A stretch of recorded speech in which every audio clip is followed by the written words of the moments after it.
Hello everyone, this is अभिषेक पाठक। सो आज हम बात करने वाले हैं US hegemony in world politics के बारे में। आखिर कैसे यूएस एक हेजीमन बना और इसकी वर्ल्ड पॉलिटिक्स में कैसा इसका रोल बढ़ने लगा। तो ये हम बात करते हैं 1991 में, जब यूएसएसआर कोलैप्स हुआ। और उसके पहले कोल्ड वॉर जो था उसमें यूएस एंड यूएसएसआर दो ब्लॉक थे, पावर ब्लॉक थे, जिसमें एक तरफ यूएस था, दूसरी तरफ यूएसएसआर था। वर्ल्ड जो था दो पावर ब्लॉक में डिवाइड हो गया था। फिर जब 1991 में यूएसएसआर का कोलैप्स हुआ, आप देख सकते हैं मैंने पिछली वीडियो में बनाया है, इसके बारे में सारी हिस्टोरिकल थिंग्स बताई हैं कि यूएसएसआर क्यों कोलैप्स हुआ। तो आप देख सकते हैं मैंने पिछली वीडियो में बताया है। तो यूएसएसआर जब कोलैप्स हुआ तो 1991 से वर्ल्ड यूनिपोलर हो गया, और जो वर्ल्ड यूनिपोलर हो गया उसमें यूएस का डोमिनेंस बढ़ने लगा। इस पीरियड को बोलते हैं पीरियड ऑफ यूएस डोमिनेंस या यूनिपोलर वर्ल्ड। फिर जब 1991 में यूएसएसआर कोलैप्स हुआ तो फिर देखते हैं कि इसमें कैसे यूएस एक हेजीमन की तरह बना।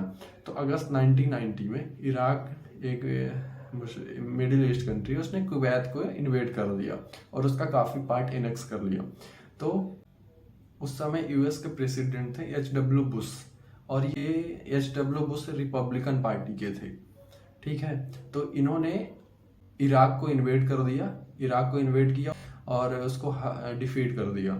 फिर इसमें डिजर्ट स्टॉर्म है इसके इराक के खिलाफ चलाया गया, और जो कुवैत को एनेक्स किया था इराक ने, उसको इंडिपेंडेंट करा गया यूएस के द्वारा।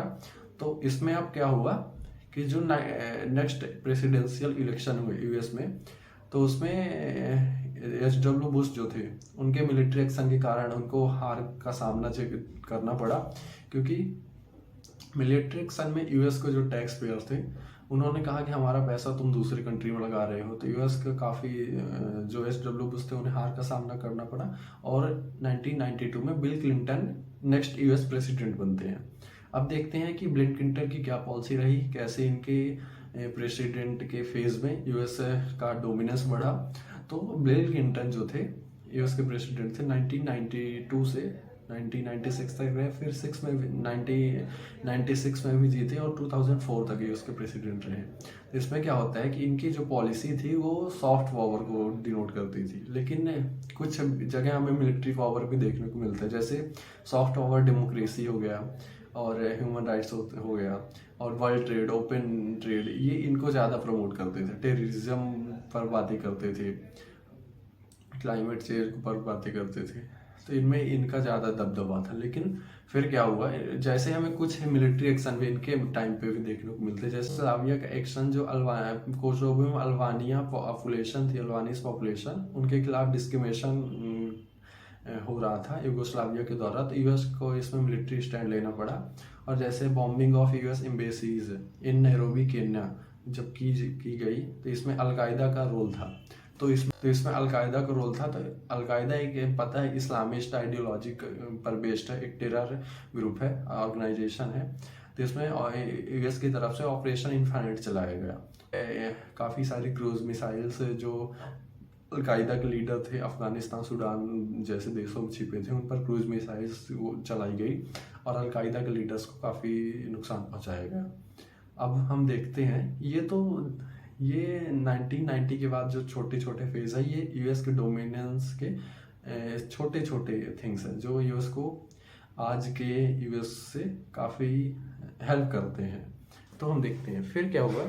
जैसे वर्ल्ड है टेरर, जैसे यूएस पहले डेमोक्रेसी की बात करता था, फिर क्या हुआ कि टेररिज्म पर कैसे बातें होने लगी। यूएस जब 9/11 अटैक हुए यूएस पर, कौन सा दिन था वो, 11 सितंबर 2001 का दिन था। इस पर 19 हाईजैकर थे, उन्होंने अरब के वर्ल्ड के थे, उन्होंने अमेरिका के 4 कमर्शियल एयरलाइंस को हाईजैक कर लिया और उससे वर्ल्ड ट्रेड सेंटर में जाके कोलैप्स करा दिया। उसमें कम से कम 3000 लोग मारे गए यूएस के। तो फिर क्या हुआ, क्लिंटन की पॉलिसी तो ये टेरर के अगेंस्ट जा रही है, टेरर को बढ़ावा दे रही है। तो फिर जब इसमें 2004 में इलेक्शन हुए तो क्लिंटन को हार का सामना करना पड़ा, और जो एच.डब्ल्यू. बुश थे रिपब्लिकन पार्टी के, उन्हीं का बेटा जॉर्ज बुश न्यू प्रेसिडेंट बना यूएस का। ठीक है, ये भी रिपब्लिकन पार्टी को ही रहेगा। तो इसमें क्लिंटन को हार का सामना करना पड़ा। अब यहाँ से ग्लोबल वॉर ऑन टेरर की शुरुआत होती है। अब जैसे as a part of global war on terror US ने ऑपरेशन इंड्यूरिंग फ्रीडम लॉन्च किया। कौन से ने अलकायदा के काफ़ी सारे लीडर्स को, तालिबान के काफ़ी सारे लीडर्स को अरेस्ट किया और उसे गुआंतानामो बे, एक नावल वे से यूएस का क्यूबा में है, वहाँ पे जाकर अरेस्ट किया और वहाँ पे काफ़ी ज़्यादा टॉर्चर किया और इन्हें शॉक दिया गया। इसमें यहाँ तक कि यूएन के जो मेंबर थे उन्हें भी इससे मिलने की इजाज़त नहीं दी जाती थी उसके द्वारा। तो ये, और जो मैंने बताया इराक का इन्वेजन था कुवैत पे, इसे फर्स्ट गल्फ वार बोला जाता है। और जो फिर अब हम देखते हैं कि यूएस कैसे बढ़ा। फिर क्या हुआ 2003 में, 20 मार्च 2003 का टाइम था, उसने यूएस ने इराक पर इन्वेड कर दिया। इसे यूएस इराक ऑन इन्वेजन कहा जाता है, Iraq invasion. Second gulf war इसे कहा जाता है, किस बेसिस पर कि ये जो इराक है वीपन्स ऑफ मास डिस्ट्रक्शन बना रहा है और इससे ह्यूमैनिटी के लिए खतरा है और हमारे एलाइज के लिए भी खतरा है, मेरे लिए भी खतरा है। तो यूएस ने इन्वेड कर दिया और इराक का सद्दाम हुसैन था उसको 2006 में एग्जीक्यूट कर दिया और ये वॉर जो थी 2011 तक चली। विड्रॉवल के बाद वहाँ ऐसी कंडीशन बनी कि सद्दाम हुसैन जो था उसे तो एग्जीक्यूट कर दिया गया, सद्दाम हुसैन। और फिर 2014 में फिर ऐसी कंडीशन बनी कि उसको फिर से इंटर करना पड़ा और फिर से ये अभी भी चल रहा है इराक में, ये मिलिट्री एक्शन चल रहा है उसके द्वारा और इसमें अलकायदा के लीडर्स भी शामिल हैं। तो ये लीडर चलता जा रहा है। अब देखिए हम बात करते हैं हेजीमनी का मतलब क्या होता है, क्यों हम हेजीमन चिल्लाते हैं। हेजीमन का मतलब होता है 3 तरह से हम देख सकते हैं, soft power, hard power, structural power. अब हार्ड पावर क्या होती है, मिलिट्री पावर। मिलिट्री पावर हमने देख ली, मिलिट्री की पावर से किस अपनी हेजीमन को वर्ल्ड पॉलिटिक्स में बढ़ाना। जैसे इराक का देखा हमने, इधर अफगानिस्तान का देखा, सीरिया का देखा, तो ये मिलिट्री पावर हो गई। और सॉफ्ट पावर क्या होती है, सॉफ्ट पावर मीन्स जैसे डेमोक्रेसी, ह्यूमन राइट्स और कल्चर को अपने बढ़ाना। जैसे यूएस का फैशन को बढ़ावा देना। आजकल देखेंगे हम यूएस के जो फैशन है, तो ये सारा जो यूएस से ही आया है, तो इसे हम बोलते हैं सॉफ्ट पावर। और जो स्ट्रक्चरल पावर होती है जैसे वर्ल्ड ट्रेड हो गया, और जैसे वर्ल्ड ट्रेड है, ओपन ट्रेड, वो कभी पॉसिबल नहीं होती यदि US sea lanes of communication नहीं बनाता। जैसे इंटरनेट रिवोल्यूशन हो गया, मर्चेंट का ट्रेड हो गया, वर्ल्ड ट्रेड। जैसे जो हम एमबीए देखते हैं ना, वो भी स्ट्रक्चरल पावर के फॉर्म में ही आता है। एमबीए आजकल इसकी शुरुआत यूएसए से ही हुई थी और एमबीए जो था 1900 के करीब में यूएसए शुरू हुआ था और 1950 के करीब पूरे वर्ल्ड में फैल गया। और जैसे ब्रिटेन वुड्स, ये अमेरिकन हेजीमनी के प्रोडक्ट्स है। ब्रिटेन वुड इंस्टीट्यूशन जैसे वर्ल्ड बैंक, IMF, WTO, ये। और जैसे यूएस नावल बेस भी शुरू कर रही है। तो ये अब इसमें देखते हैं कि क्यों यूएस का डोमिनेंस घटता जा रहा है as a world hegemon in global politics.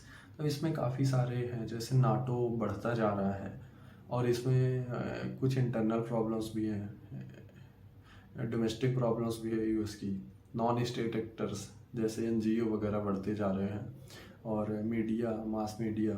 तो इसमें कुछ है डॉलर धीरे धीरे अपनी वैल्यू खोता जा रहा है। जो डॉलर ने पहचान बनाई थी, वो डॉलर धीरे धीरे वैल्यू अपनी घटता जा रहा है।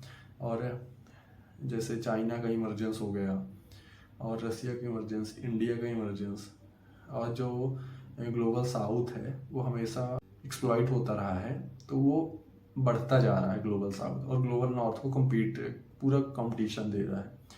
तो ये था यूएस के बारे में। अब इसमें देखते हैं इंडिया का क्या रोल था।